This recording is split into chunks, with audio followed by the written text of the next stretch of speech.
Hello ladies and gentlemen, Mr. Quinn here. So we're going to quickly talk about Envision Example 1. This is Lesson 3-1, which is talking about exponents.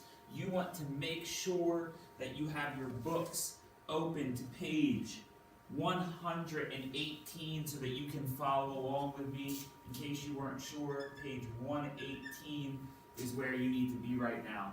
So in example 1, we're building some of that background understanding about exponents. At this point, you should have already watched a video talking about an introduction into what exponents are, so this will give us some great practice.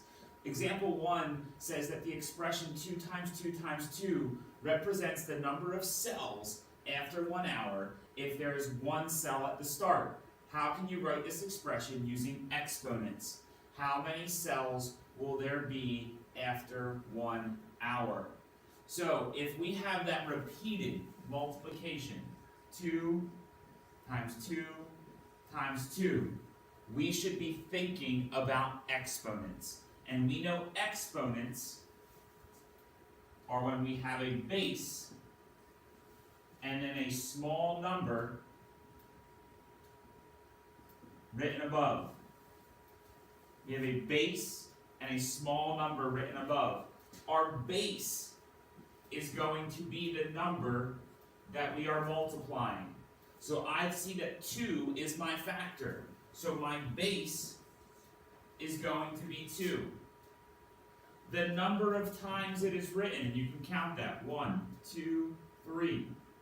The number of times that it is written is going to become my exponent. There's 1 2, 2 2s, and 3 2s. Altogether, or overall, this is called a power. When a number can be written using an exponent, it is called a power.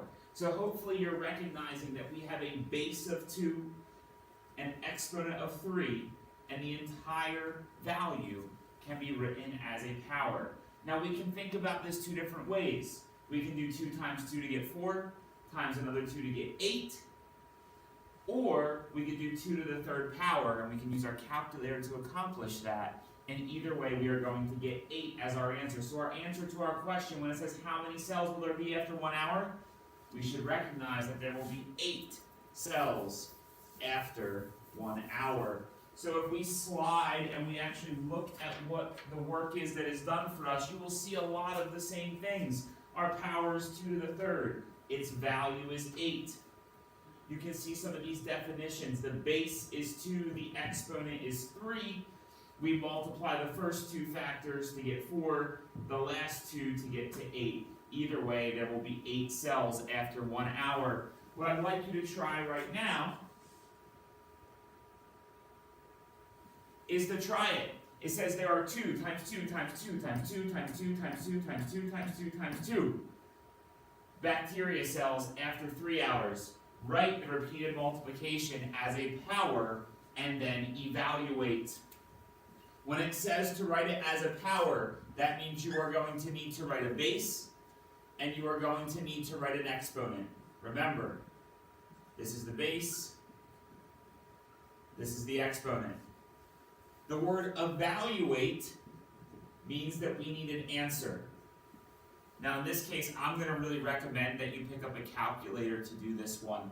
And if because there are so many, because the exponent is going to be so large, you want to make sure that when you type this into your calculator, you type in the base first, and then you're going to hit a button that looks like this.